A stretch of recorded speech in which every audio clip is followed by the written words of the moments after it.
Baik, ya. Baik, baik, baik. Bismillahirrahmanirrahim. Assalamualaikum warahmatullahi wabarakatuh. Halo anak-anakku kelas 10. Hari ini kita akan belajar mengenai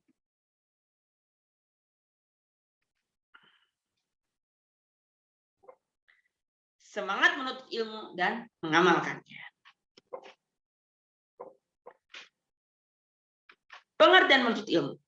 Menurut KBBI atau yang bisa disebut dengan Kamus Besar Bahasa Indonesia, kata ilmu diartikan pengetahuan tentang sesuatu bidang yang disusun secara bersistem menurut metode tertentu yang dapat digunakan untuk menerangkan gejala tertentu di suatu bidang, baik bidang pengetahuan atau kepandaian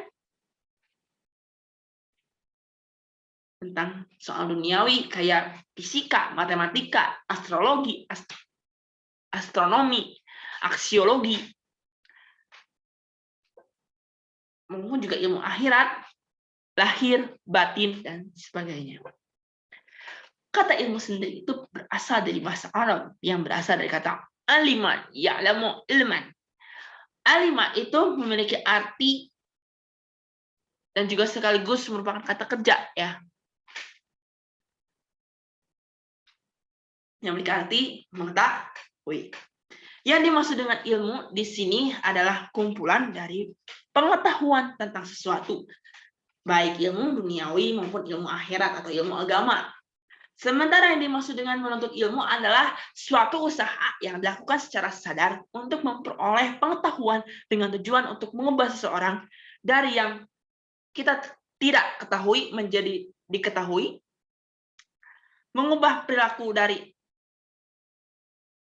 yang kurang baik menjadi lebih baik, sehingga seseorang tersebut memiliki kecakapan bukan hanya bersifat intelektual, mereka juga bersifat sosial dan religius, karena pada dasarnya dengan memiliki ilmu menjadikan seseorang mendapatkan jalan untuk mendapatkan kebenaran, bukan kesesatan. Macam-macam ilmu nih. Dari hukumnya. Yang pertama ada ilmu fardhu ain. Adalah ilmu yang wajib dipelajari oleh setiap muslim. Atau yang disebut dengan ilmu agama. Yang terdiri dari 3 aspek atau tidak unsur utama. Ada akidah, syariah, dan akhlak. Atau mungkin kalau di sini itu bisa diklasifikasikan sebagai rukun agama. Iman, Islam, ihsan. Yang kedua, ilmu fardhu kifayah.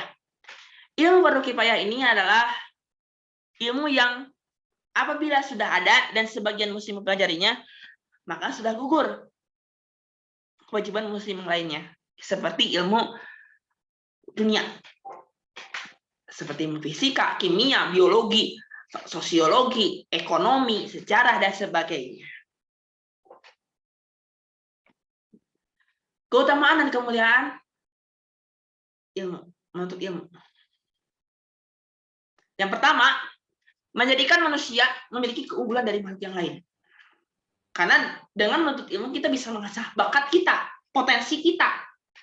Seperti itu. Dengan adanya kita menuntut ilmu. Yang kedua, mengangkat derajat seseorang manusia. Seperti dalam firman Allah SWT dalam surat Al-Mujadalah ayat 11.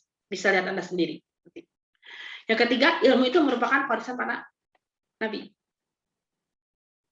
Karena apa? Seperti dari ilmu, terutama ilmu agama. Hadis-hadis. Itu kan merupakan warisan para nabi. Betul? Terutama dari Nabi Muhammad, kan? Hadis-hadis. Yang keempat, ilmu adalah imannya amal. Jadi seorang yang berilmu itu imannya amal. Jadi dengan adanya ilmu, amal pun bisa kita laksanakan dengan sebaik mungkin. Tapi kalau amal tanpa ilmu, bahaya. Lebih bahaya daripada ilmu tanpa amal. Tapi dua-duanya bahaya sih, ya menurut saya. Kalau ilmu tanpa amal, oke, next. Kalian tentang menuntut ilmu. Terus 12. A'udzubillahi Bismillahirrahmanirrahim. Wa kana al-mu'minuna liyanfiru kaffah falaulah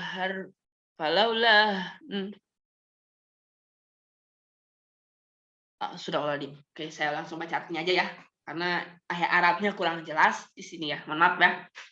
Saya baca langsung artinya. Artinya, dan tidak sepatutnya orang-orang mukmin itu semuanya pergi ke medan perang. Pergi ke medan perang. Mengapa sebagian setiap golongan di antara mereka tidak pergi untuk memperdalam pengetahuan agama mereka dan untuk memberi peringatan kepada kaumnya apabila mereka telah kembali agar mereka mendapat jaga dirinya.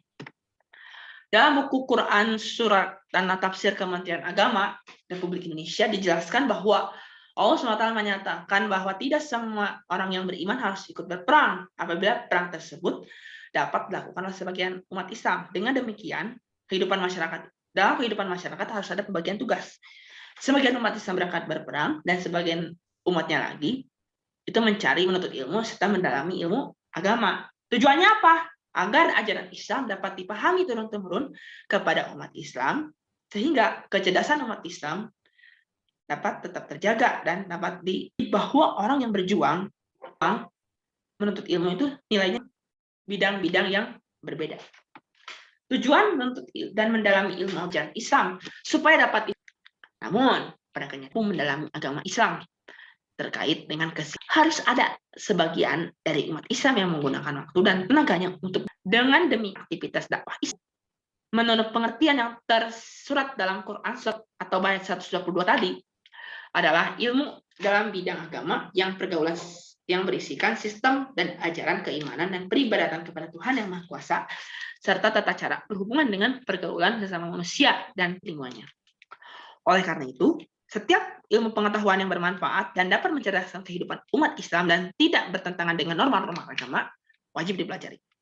Oleh karena itu, umat Islam ditunjuk oleh Allah SWT sebagai khalifah di muka bumi. Maka Allah SWT memerintahkannya untuk memakmurkannya, maksudnya memakmurkan bumi dan isinya, dan menciptakan kehidupan yang tujuan tersebut. Dari yang saya telah jelaskan, bidang ilmu pengetahuan memiliki yang kedua mengamalkannya atau mengamalkan ilmu tersebut, dan yang terakhir, next, yang pertama, kita meluluskan niat ini kita untuk niat atau tenaga pendidik. Tiga, yang terakhir kepada Allah SWT. Yang lebih kompleks lagi, ilman warzuqni fahman birohmat ada mau bihamdika asyhadu banyak lah ya. Kiat dalam menuntut ilmu. Yang pertama, penuhi etika dalam menuntut ilmu. Seperti yang tadi sudah saya sampaikan sebelumnya, yaitu meluruskan niat, hormat kepada tenaga pendidik atau orang yang mengajari kalian.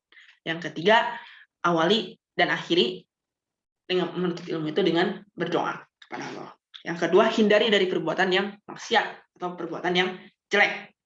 Yang ketiga, mengamalkan ilmu yang sudah didapat.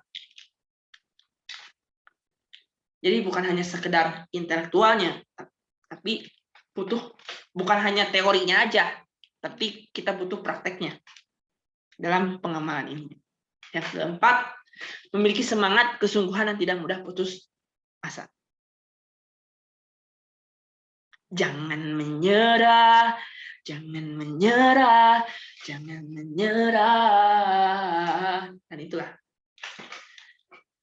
Sebuah lagu itu ada yang mengatakan jangan menyerah dalam menggapai sebuah usaha atau dalam ingin mencapai sebuah perusahaan harus perlu perjuangan, perlu tekad, perlu semangat dalam mencapai sebuah tujuan yang ingin kita capai. Seterusnya, mempelajari biografi orang-orang yang ternama dalam menuntut ilmu.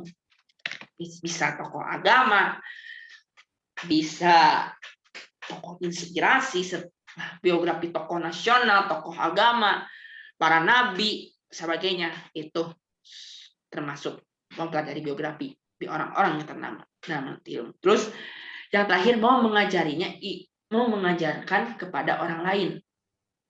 Itu merupakan salah satu bentuk pengamalan ilmu yang kita sudah dapat. Seperti begitu. Dengan cara apa? Mengajarkan ilmu yang kita ada atau ilmu yang kita dapat kepada orang lain. Supaya orang lain juga bisa memperoleh pengetahuan itu. Hikmah menuntut ilmu. Yang pertama, menjadi orang yang takut hanya kepada Allah Subhanahu wa taala.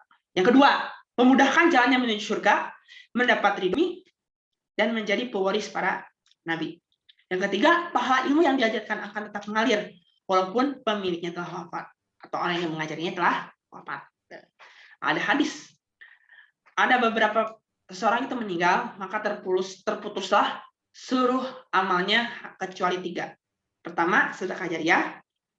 Kedua, ilmu yang diajarkan olehnya. Terakhir, anak soleh yang sering mendoakan. Seterusnya, thank you for watching. Terima kasih. Apabila ada yang ingin ditanyakan, silakan kalian tanyakan di kolom komentar di bawah ini. Wassalamualaikum warahmatullahi wabarakatuh.